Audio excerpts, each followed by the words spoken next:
Welcome to Metropolitan Faces, the podcast about subway photography. I'm Blake Eskin, and today I'm speaking with Enrico Natali from his home outside Ojai, California. Enrico, it is so nice to talk to you again. You were born in Utica, New York, is that right? Yeah. And then grew up upstate. So I want to ask you, like, when you first encountered the New York City subway, was it when you moved to New York or was it before that? Did you ever come in before that? I'm trying to think. Most likely when I moved to New York. Yeah. Right. And what did the subway mean something to you? Was it like, because obviously up in Utica or in Carthage, you did not have, like it's a pretty small community, right? Well, it was just, I used it. I was living in Brooklyn, Mm-hmm. and I worked part-time in New York, in Manhattan. And so I used the subway to go back and forth. Mm-hmm. Yeah. Right. And how did you first get involved in photography? I think that was when you were in the Coast Guard, was it? In the 50s? Yeah, in the Coast Guard Academy. I had a roommate, Dick Reed. It was 1951, I think. And he was very much into photography. And he started me, and I did it just for fun, and I enjoyed it. But I didn't take it seriously. And what did you think life was going to be before that? Like, what did you expect you would be doing, like, when you went into the Coast Guard or after you went out? Well, that's kind of a story because it was only accidental that I went to the Coast Guard Academy. And the reason was Coast Guard officers came to our little school up in Carthage and talked about this test to get into the academy. And I took the test only because I could get out of school for a couple of days. And then a month or two later, I got this thing that said I had been accepted, which was kind of remarkable because it was a nationwide exam. And I thought, well, great. I was planning to be an engineer, and it was an engineering education, and it was free. So I went, but I had no idea what a military academy was, although I found out very quickly. And did it suit you, like being there? Was that was pretty, or you're glad you got away from that? It was good in a way. It was this terrific discipline. And I mean, it was really strict, it was down to the second. And that was probably good for me. And then, so I was there. I had never studied in school because I could get by not doing that. And so I didn't study there, and I failed the first year. Wow. So I went in to the commandant of cadets and said, I'd like to do this again. And so I started in again. They let me do that. And then I studied very hard, and I went right to the top of the class. And I was there for 2.5 more years. So it was a total of, I think, 3 years and 4 months. And one afternoon at 2:00 in the afternoon, I thought, I don't want to be a Coast Guard officer. And I went in and resigned. And they asked me why. And I said, I don't want to be a Coast Guard officer. And they had a very hard time accepting that. But I got out. But I knew I would be drafted. Mm. But I wasn't drafted for 2 years. And then when I was drafted, I was 23 years old at that time.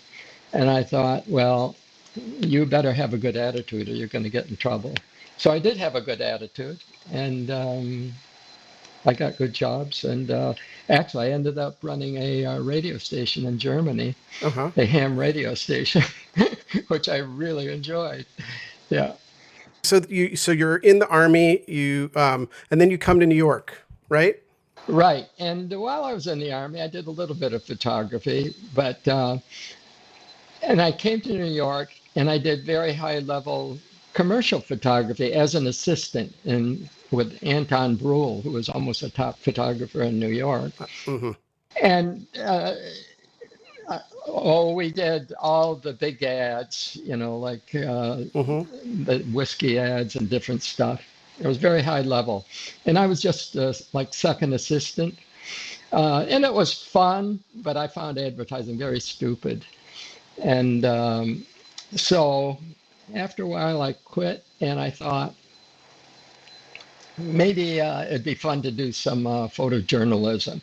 I still didn't intend to do photography. I thought I was going to be an engineer, but I was trying to put off going back to school. And since I was living in Brooklyn and took the subway to New York, I thought, well, maybe I can photograph on the subway, you know. And I started doing that with this notion of learning to be a photojournalist, but not too seriously. Mm-hmm. And I got an Icaflex, which is sort of a low-level Rolleiflex. Same thing, but only costs half as much. So twin lens Reflex. Mm-hmm. And I modified it so I could carry it on my shoulder and operate the whole thing just with one hand without ever looking through the camera. So I had the top closed, and I'd have it at my side. And in the subway, just at that time, Kodak came out with this very fast film. For the moment, I can't think of the name of it. Royal X, I think it was called. And it had an ASA of 1600. Well, that's really, wow. Yeah, for that time was very fast. So I could take pictures in the subway. I'd probably use something like f4 at a 30th of a second. And people didn't know you could take pictures there in that light. And so, and I think I even got an official permission to do this. In any case, I could just stand around and photograph people and they wouldn't know it.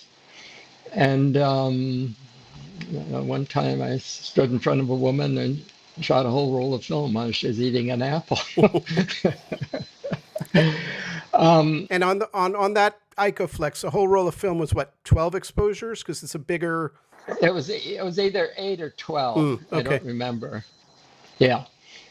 And so I did this. I really got involved, and I ended up almost living in the subway for 4 months because, there are things going on at all hours of the night with the people that slept there and so on. So this goes well beyond your commute. So you were commuting for a while, and then did you like leave your job, or you? Well, my job was just part-time, a few hours a week. Got it. I see. Just enough to get by on. Mm-hmm. And so I'd been doing this for several months. I did it a total of 4 months, but maybe I'd been doing it for about 3 months or more. And one night I was looking at those photographs and I thought, oh, wow, these are bigger than I am. And this is what you're supposed to do. And I mean, it was just a very exact moment. And I thought, this is what I'm going to do. And America and Americans are my subject, because being an Italian family in this small community in northern New York, we knew that we were outsiders. And so I never felt that I was American the way other people were American. So I made America and Americans my subject. And I thought, that's what I'm going to do for the rest of my life. And I did it for quite a few years, actually, for about 10 years. So let's stay there a little bit. So you once called the subway a gift that I hadn't recognized. Why was it a gift? Well, because there were all these conditions that I wouldn't have understood. People didn't know you could take photographs. Mm-hmm. They were standing around. They were waiting for either for their train to go out or for their train to come in. And I could just be there. And the backgrounds were simple. And in those days, the subway cars were much more photographic than they became later on. It didn't. They used tungsten light bulbs in them, and they were dark, and it just all worked. Right. It was only years later that I understood that these things were all in place, and I had to learn in other situations how to put them in place, which I eventually did. So you photographed for 4 months in the city in New York in the subways, and I think you lived on the Lexington line, and work was on the Lexington line, if I remember correctly. But did you kind of go all over the city? Not really. Brooklyn to Manhattan, back and forth. Yeah. All right, and then you showed the pictures at Image Gallery back in 1961. Yeah. Larry Siegel had this little gallery, and I showed him the pictures, and he said, well, Walker Evans is taking pictures in the subway also. But I hadn't seen Walker Evans' subway photographs when I had started photographing. And quite truthfully, in that retrospect, I think mine were better than his, even though I had the highest respect for him. I'm curious, like, why? What did you think was better? Because I've had other people tell me that their favorites aren't Walker Evans. So I'm just curious, like, what did you think worked better in your pictures? Well, he was kind of standing at a distance, going through and taking pictures, but somehow I felt mine were much more intimate, that I had much more feeling for the people than he did. Yeah, I think that's fair, actually. I think that there's a lot more kind of open emotion, or just, you're seeing a lot more. His feel a little bit more like mugshots or something like that, or just cold kind of. So when your exhibit was reviewed, the New York Times, first of all, praised it as a rare occasion when a new talent appears. Mm-hmm. So congratulations on that. But the other thing they said is the material Candids in the Subway has been worked to excess, but such is Mr. Natali's gift that it invariably comes through with the insight of a fresh discovery. So was this material that you thought, so you said you hadn't seen Walker Evans. It sounds like you hadn't really seen other people do any of this, even if the reviewer had. No, I hadn't, as far as I know. Mm-hmm. As I say, one day my photographs, I realized had gone beyond me. Mm-hmm. And so I understood that if I made myself available, these things could come out. And by making myself available, really what that meant was disappearing myself. It took me years to learn this lesson, because after the subway, I got called back into the Army, so I ended up in New Orleans for a while and photographed there. And I photographed, well, then let's see. I don't know, I'll get confused here. My sister had seen my photographs, and she showed them to Hugh Edwards at the Chicago Museum. And he said, well, if he ever comes to Chicago, have him come and see me. And so eventually I did get to Chicago. In fact, I lived there for a while. And I did go to see him. And my sister ended up calling the police because she thought I had disappeared. We talked till 11 o'clock that night. We really hit it off. And they wanted to give me a show right then and there. I said, no, I'm not ready. And then what happened next? Well, this didn't have to do with the subway, but I ended up in Detroit. Well, there's a whole story behind that. And I thought, okay, I'm going to photograph the people of Detroit. And I did that for 3 years. And in the process of doing that, from having done the subway, I understood why the subway photographs worked as a body of work. And so I used those same principles with the Detroit pictures. And a lot of it had to do with constraints. And I learned the constraints from, there's so many stories here. My wife at that time, we were living in this small cabin in northern New York, and a friend came with a young architect. And I told him how we traveled all over the country. I was photographing. And yet, when we came back to this little cabin, it just all felt so good. And he just said, constraints. And he had had a hard life. He had some kind of disease, which he'd had to deal with all of his life. And that word constraints really struck me. And so I started putting constraints on what I did. One camera, one lens, one film, D76 developer, one-to-one, all these constraints. And that was a very powerful lesson. Right. Yeah. And so in Detroit, it's interesting because in Detroit, however, you weren't shooting candid, right? You were talking like the people who you were photographing, they knew what you were doing? Both. Both. Okay. Yeah, but I was holding a camera and pointing it at people. Whereas more recently, the last 10 years, now I'm not photographing anymore, but I photographed from 2001 till the pandemic came. And I wore a camera inside of a vest with a shutter in my pocket. And I realized, because now we had digital, it was my first use of digital, there's no cost for film. So I realized, if you just click the shutter 10,000 times, there is certain to be a wonderful photograph in there. So I would walk the streets, just one part of one street in Santa Barbara for 8 years, clicking that shutter well over 300,000 times. And then there'd be a huge amount of computer work going through these things.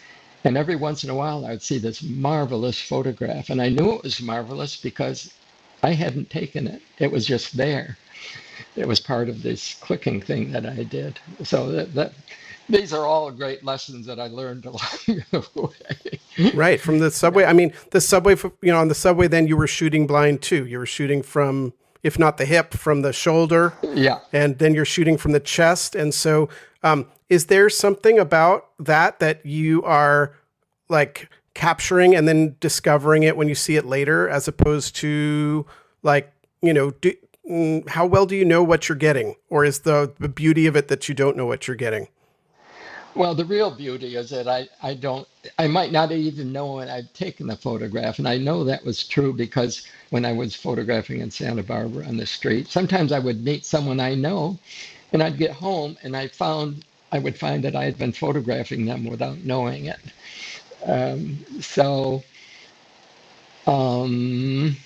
What would I say about that? Okay. So what photography is for me, see, it may happen, I didn't photograph for 25 years. I had 2 photographic careers. And I stumbled into meditation through J. Krishnamurti. And I took that very seriously. And we ended up having a meditation center here out in the wilderness. And that to me, I thought, oh, this is what I'm really interested in. And if for some reason you get an opening, something cracks, you will have a realization that thinking is not reality. 99% of people think that their thinking is reality. It isn't. It's their thinking. Reality, if you crack open for a moment and reality comes through, it's complete. Everything in its place. There's nothing ever out of place. Now, I'm saying these words, but it's not my experience now. So a good photograph, which you've done in my mind, is within this framework, arbitrary framework that you've taken, whether 8 by 10 inches or whatever it is, you have these objects within this framework, and they intimate the in-placeness, the completeness of everything. That's what in my mind, what a good photograph is. And the more you can do that, with the less obvious subject matter, the more powerful it is, in my view. Right. I think the first time I spoke to you and on the phone 10 years ago, uh, you used this term monk photographer for yourself in the 60s. And, that almost like that photography was, a calling, a vocation in the religious sense almost for you. Could you explain that idea? Yeah. Um, that experience I told you where I was looking at my photographs of the subway one night and I realized, oh, these are larger than you, and this is what you're supposed to do. Um, at that point, photography became my religion. Now, I was brought up in the low level Catholicism, the Catholicism for peasants. And I left it, I think, when I was about 21, and it didn't add up for me anymore. And then when that photography thing occurred, photography was my religion. And for the next 10 years, that's the basis. I was photographing. That was my religion. Mm-hmm. And it's funny, like Walker Evans used the term to describe himself, penitent spy, when he was photographing on the subway. Did you ever feel like, or do you ever feel like a penitent spy? Or do you see things differently when you're photographing candidly? I was taken outside of myself by the whole thing. Um, and then later on, this last second photographic career, as I say, I spent 8 years on one section of one street in Santa Barbara photographing. And I was just making myself available. I felt that the more I could disappear myself, I felt the truer I was. See, we have actually no problem other than the fact that we think we're somebody. And if for a moment that disappears and reality is manifest, you're indelibly marked after that. It's not that you can put it in your pocket and hold it. It's just that it's never the same again, because you know that your thinking is not reality. And very few people know that, actually. And so, just to follow that line of thought, then it sounds like what you're saying is that Walker Evans was thinking about this when he called himself a penitent spy. And so the thinking is not necessarily what was actually happening or the reality of the situation. I shouldn't say what is that, or is that, am I understanding you a little bit? Well, I suspect Walker Evans did what he did, not really knowing what he did. I think he went beyond himself without even knowing it. And I talked with him briefly one time at some kind of thing or other, and he didn't say anything profound at all. I just think he lucked out. Yeah, and the same with Robert Frank. I think they went beyond themselves and Right. maybe never knew it. So instead of 100,000 or 300,000 photographs on that one street in Santa Barbara, it's like there's 300,000 photographers, and they're the ones who kind of just came through and lucked out. Wait, I didn't understand. Say that again. I guess I'm trying to draw a parallel between, you were talking about like if I take 10,000 pictures, one of them is going to be a beautiful picture. Mm-hmm. And so maybe if there are 10,000 photographers out there, one of them is going to be a Walker Evans. And maybe it's just luck, or it's, the way things work out or something like that. I guess that's what I'm kind of driving at. Does that all make sense, or am I pushing this too far? I think, yeah, I would say in a way that's true about everything, if somebody does something remarkable, and if they're stupid, they take credit for it. And most people are stupid, and most people take credit for it. But actually, that just complicates the issue. You can't really take credit. If you do take credit, it means that even though you're doing good work, you don't get it.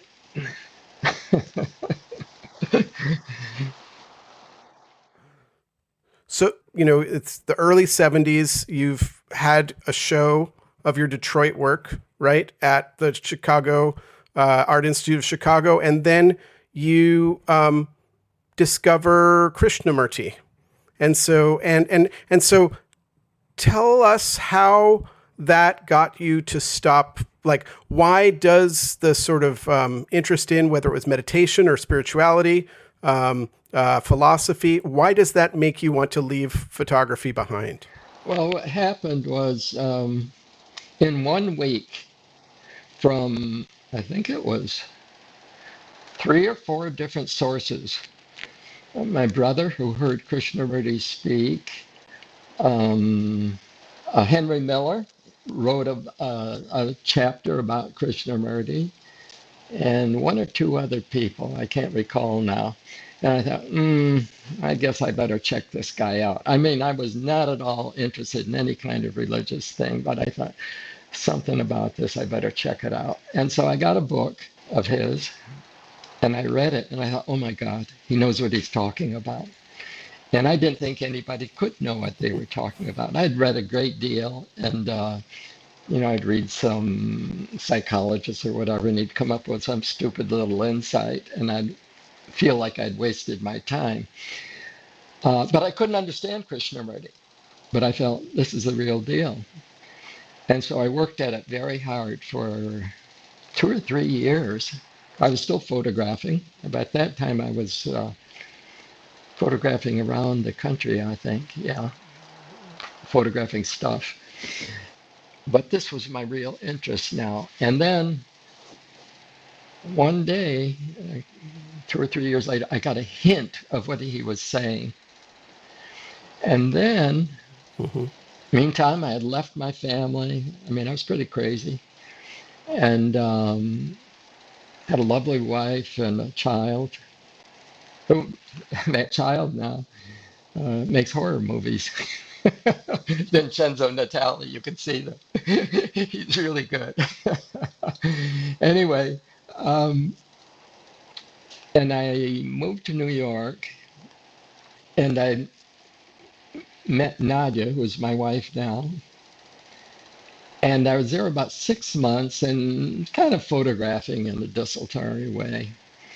And one day I was walking around in New York City, and on a wall I see a poster, Krishnamurti coming to Carnegie Hall. Uh-oh, big deal. So it was a series of, I think, 4 talks over 2 weekends. And I went the first talk, I thought, okay, we'll see if he's a fraud or not. And at the end of that first talk, I thought, no, he's not a fraud, because he didn't play to the audience. And he said something like, oh, those poor unfortunate politicians, and this audience all roared with pleasure. And he didn't play into it at all. He just tamped the whole thing down. And I thought, okay, he's authentic. And then I went to the second talk, and I came out of there, and I was in a state.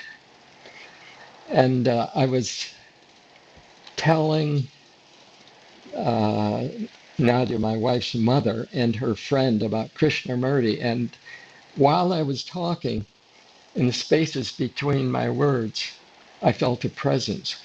And this was not any kind of illusory thing at all. It was more real than real. What in the world? And after that, I was on a trip, and it lasted for 6 or 7 weeks, but the first 2 or 3 weeks were very strong. And I just wandered around New York in a daze. I would sit down for an hour, and I could see into people. I saw all these people making this tremendous effort to hold this mask over their face. And but I knew I wasn't Yeah, well, I was standing in the library waiting room of the 42nd Street Library, or the entrance there. And I felt so much energy around me. I thought, if this comes to my head, it's going to burn it out. I can't handle this. And so gradually it died out after the first 2 or 3 weeks. And by the end of 6 or 7 weeks, it was gone. And I was still photographing. We moved up into the woods. Well, no, first I think we moved to New Jersey because my wife was doing a training there. And then we moved up into the woods, a cabin my father had built. And we lived there for the next maybe 8 years. Yeah, it was very cold there. This very cold climate, northern New York. And I would fast for a week at a time. I mean, seriously fast. It's made me extremely sensitive. And I was meditating a lot, whatever that. But one of the things, Krishnamurti, why it's so difficult, he just poo-pooed all the meditation and Zen and so on. He said, "Oh, all that nonsense, X, Y, and Zen." His really all he had to offer was to be choicelessly aware. But of course, that's impossibly difficult. And in any case, I was fasting, and Nadia came in with some wood, and she put it in a wood box. It made a big noise. It made me very angry, and then I got angry at myself for being angry, and I sat down and I said, "I'm not going to move." And I stayed there, and I sort of had a vision, and I saw what had happened to me, that I had taken Krishnamurti literally, and it had paralyzed me. And right then and there, I thought, okay, I'm going to start serious meditation. And I took up Zen practice, which I might have even done that a little bit before, I'm not sure. And I did very heavy duty Zen training. And it all worked in a way. And then within 2 or 3 years, I was done with photography. I saw no point in doing it anymore. And so we moved out into the wilderness. So, Yeah. can I ask you, before we get to the wilderness, I want to talk about that, but before you, like when you say it wasn't doing, so is it sort of like you were looking in the way that you might have as a photographer, but not feeling the need to make anything permanent, or not even that? I was going through the motions because, here I'd done photography so religiously, and now there was no real reason to do it anymore, but it took me 2 or 3 years to move through that phase. And then eventually I just stopped. Right. And I didn't photograph again for 25 years. Well, And I was very surprised when I started again. I thought, well, this is nonsense. But then I realized, oh, it's just another kind of meditation. And then I was okay with it. so let's go back. So you move out to the wilderness. You move out to, and I said Ojai, but you're not in Ojai proper, right? You're out in really the wilderness. Right. We're about 12 miles outside, back in the Los Padres National Forest. And in one direction, my nearest neighbor is a mile. In the other direction, about 30 miles. and, and I give Nadia credit for this because I had met this rather questionable LA lawyer at the Krishnamurti talk, and we made some sort of acquaintance. And then he wrote and said, well, there's this land available in the Los Padres National Forest. Would you be interested in going in with me on it? And so we came out here, and you could barely walk on the land because it's just all overgrown. But there was this, well, we named it Ladybug Pool, this pool of water where a stream came through. And Nadia and I were in that pool. And Nadia said, let's get it. So she's pretty impulsive. And so we did. And then 6 months later, we were living in the East at that time, northern New York still. We moved out here, and Dave Brown, the forest ranger at that time, came with us while we put our lock on the gate, which was a mile from where our property was. And when we did, he said, "This is the most dangerous canyon in California, if not in the whole country, for fire," which I didn't know anything about fire. And then he said, "Then there are rattlesnakes, there are bears, he named about 3 or 4 dangers. And then he said, and then there were kooks." And that's the one that worried me because all the others I could kind of prepare for. So we couldn't even really get on the property. It hadn't burned in 50 years, and this burns regularly. So it hadn't burned from about, we moved on the property December 8th, 1980, and it hadn't burned since about 1930. So right away, first of all, I just had to cut a path in so we could get onto our property.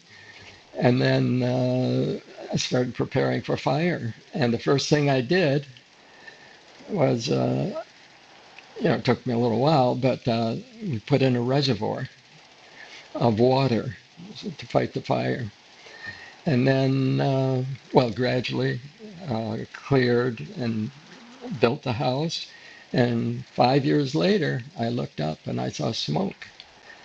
And I thought, it's here. Mm. And we went up on the hill and looked at it. And at 2 o'clock in the morning, the Forest Service came and said, you have to evacuate, which we did. But I came in the next morning. I thought, well, I'll just turn off propane tanks because I can't fight the fire. And there were these 2 young guys, ag students, one of whom had worked for me part-time, and they had sneaked through the police lines, and they were here, and they said, we're here to fight the fire. And the Forest Service came, and they didn't think it was defensible, and they left. And the county came, and they didn't think it was defensible, and they left. So there were the 3 of us. And we put out our water lines, and then we set fires all around us, which is what you do. And the first 3, we didn't even smell smoke. But then the last one came, and after that, it was just a couple hours of just flames and smoke, and we made it. We survived. So that was, and now there wasn't a fire danger for a while. It's funny. While you were telling that story, I couldn't think at all about photography. Were you thinking at all about photography or what you had done or what you had been, or you were just in the wilderness living on the land and making sure you were surviving, developing your spot? No, photography was completely gone for me. I had no interest. And so I think, what year would it have been? I don't know. In the year 2000, my son at that time, who was maybe 15, said, Dad, let's go on a photo trip. Hmm. So we got 2 little digital cameras, and we meandered up to San Francisco and back. And I think almost the very last picture I took, we walked out of a breakfast place we were in, and there was just sort of a nothing parking lot and some trees and stuff, and I took a picture of it. And then I got back, and I looked through the pictures, and they were interesting, but I wasn't, there were some interesting pictures, but I couldn't even be bothered. I had sent them to somebody else to look at. And then I got this itch, and within a year, I got serious equipment, digital equipment, and I started photographing again. And that last picture I had taken of nothing sort of became my starting point to, and so then I did that full time for, about would have been about 20 years, right? Yeah, until the pandemic came. Yeah. Right. So, and this is your son, Andre. This is not the horror film director. This is your son. No, Andre. You're young. You're right. And we lost him, actually. When he was 20, he was trying to cross up. We had these rivers, and there was a huge storm, and we weren't here. and he was going out to meet a friend, and he didn't make it. Yeah. So sorry. Hmm. When he asked you, did he know of you as the photographer, the subway photographer, the former photographer, or was he just interested in taking pictures? Like, where did that impulse come from, do you think? That I really wouldn't know. I guess he would have known about my old work. Mm-hmm. I've done number of books and so on. Um, and yeah, he was very talented actually. Like one time I was sitting inside here and he was on the deck just outside, and there's a big glass door there. And he was working on a painting, and it was just a few little colors. And he worked on it for 2 weeks. I said, "What are you doing, Andre?" He said, "I got to get it right, or it won't change people's minds." Wow. And he was serious. Um, Yeah. so you pick up the camera again, you go out to Santa Barbara, and what is this place in Santa Barbara? Well, State Street, which is actually during the pandemic, now they've closed it off to cars, a certain section of it, which is kind of interesting. But it was sort of where a lot of the shops were. It was interesting. And it's from just above where the freeway went through up till, I know 7 or 8 blocks. And that was an interesting part to me. And I just went up and down that street for years. By that I mean like 2 to 3 days a week, for a few hours each day. Yeah. So sounds like that's the State Street strip is kind of the most kind of, maybe not the Times Square of Santa Barbara, but the sort of the biggest pedestrian, center there. Yeah, I think so. Yeah. And I actually produced 5 books. Mm-hmm.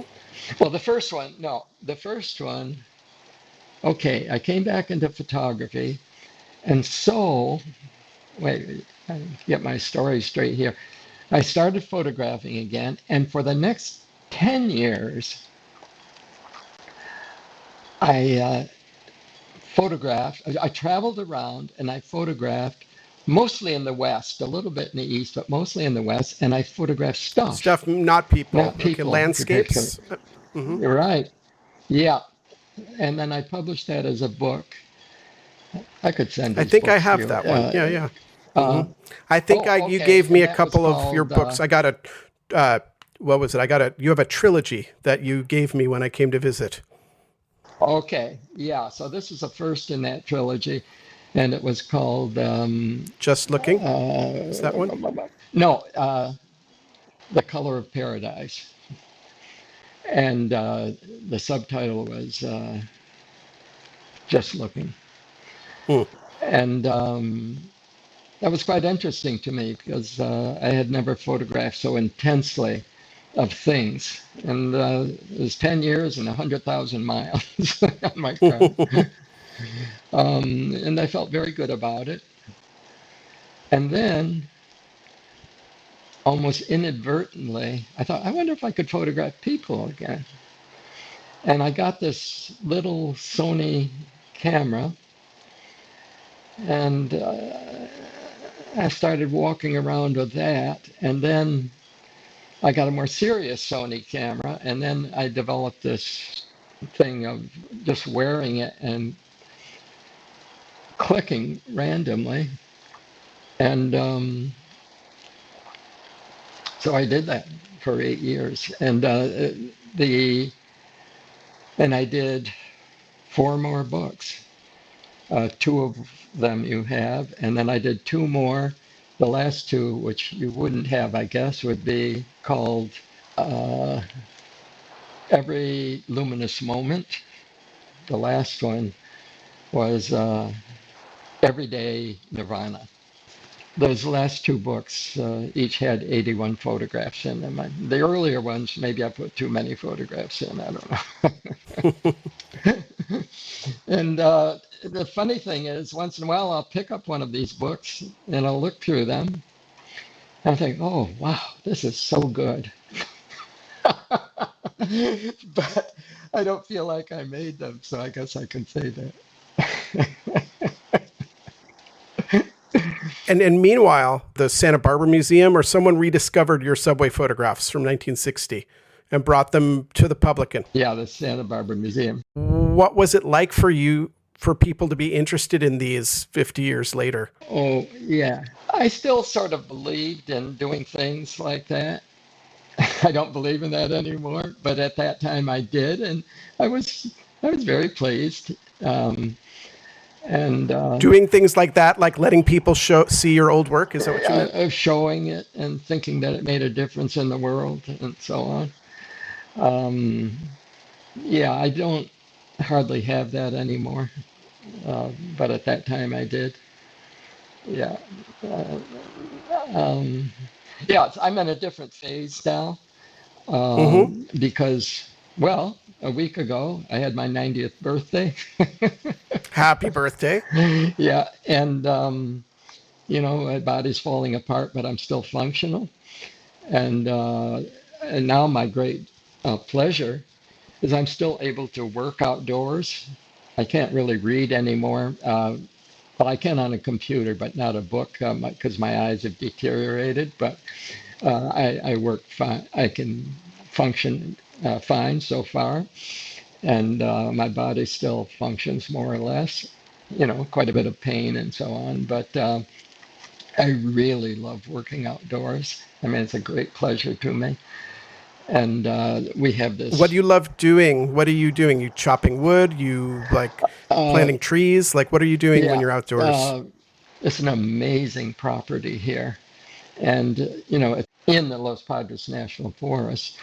And so, after the 1985 fire, I planted, and also I had help. We planted all sorts of trees, but particularly pines and redwoods.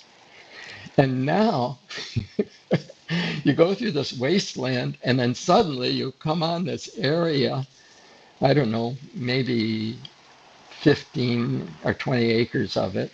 We have 120 acres here, but we only use a relatively small part.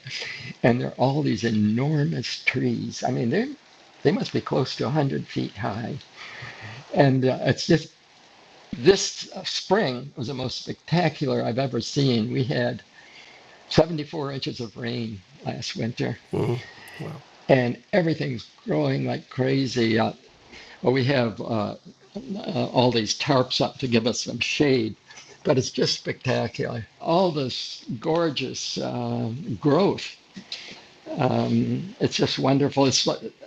We're sort of like in this little paradise, and yet at the same time, Mm-hmm. uh, I look at the computer and I see that the world is it's sinking. People that are gotten Mm-hmm. so crazy and getting crazier. So I don't know. I kind of think we're finished. Certainly, when I came to see you, what was 5, 6 years ago, the idea of wildfires was not a national concern. Now, like it was like, oh, you people in California, you sometimes have fires, or it wasn't. And now I think like New York turned orange. Earlier this year. Friends in California have gone weeks sometimes where they can't leave the house. And the whereas it sounds like you've learned to coexist with these things, this kind of disaster. Knowing that it can all end in one day. So that's always in the background. And I'm not even saying that's a bad thing. It's just that that's the reality. Yeah, it's different. So you've made a couple of references to COVID. So you pick up a camera in the 50s, you kind of become a photographer in the 60s, you stop taking pictures in the 70s, you start again in 2000, and then we get to 2020. And what happens? How has that, I mean, you were in your 80s, Nadia's also older. Like, what was that like for you? And how did, even though you live in this place, which is pretty distant from civilization, or if that's the right word, Mm-hmm. even distant from Ojai, civilization. Like, what was that like for you? Okay, I'm not quite sure where to answer that, but for example, this past winter, for 3 months, we had no access to the outside. Uh, in the middle of that 3 months, we managed to put in a road for about 2 weeks before it washed out. But we had tremendous flood. Mm, Well, first we had fire and then tremendous right. flood, and we were just cut off. And so at the beginning, we had a helicopter come in with a bunch of food, plus we already had. And then we were just here. And quite truthfully, I was perfectly happy. Nadia got a little stir crazy after a while. And then eventually they got some sort of road in.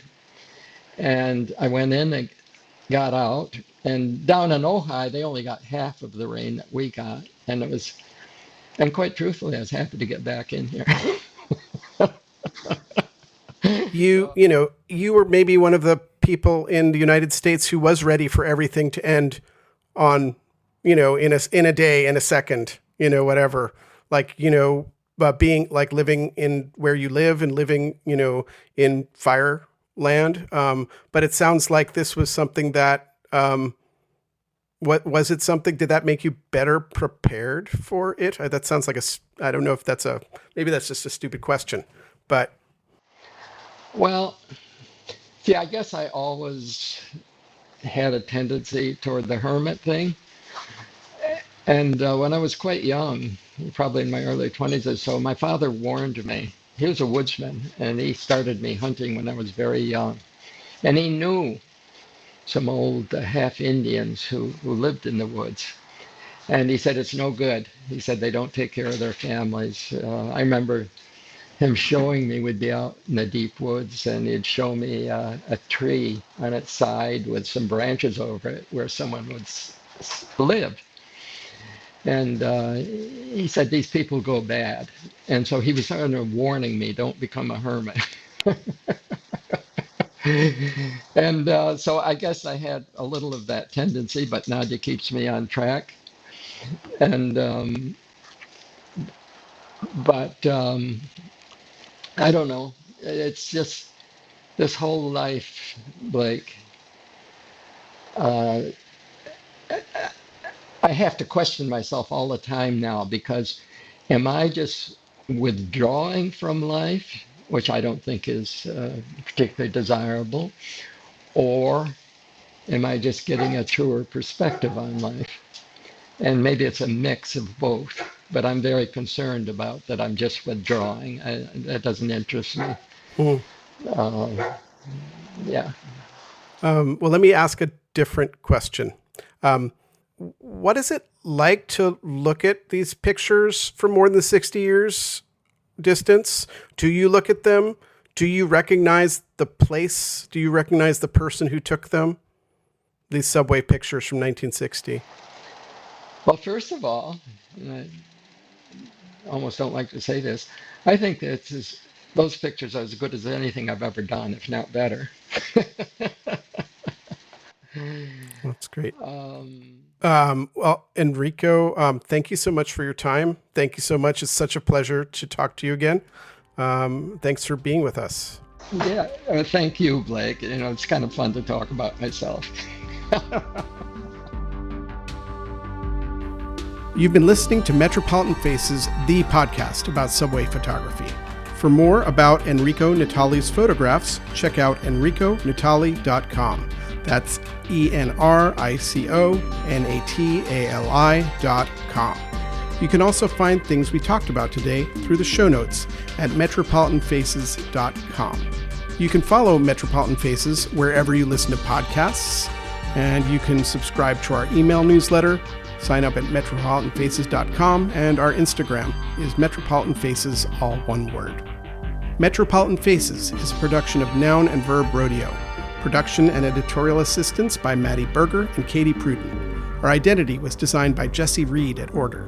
Our theme music is Express Train by Mr. F, which is on Burning Witches Records. This episode was made possible by support from the Lang Faculty Opportunity Fund at the New School. I'm Blake Eskin. Until next time, stand clear of the closing doors.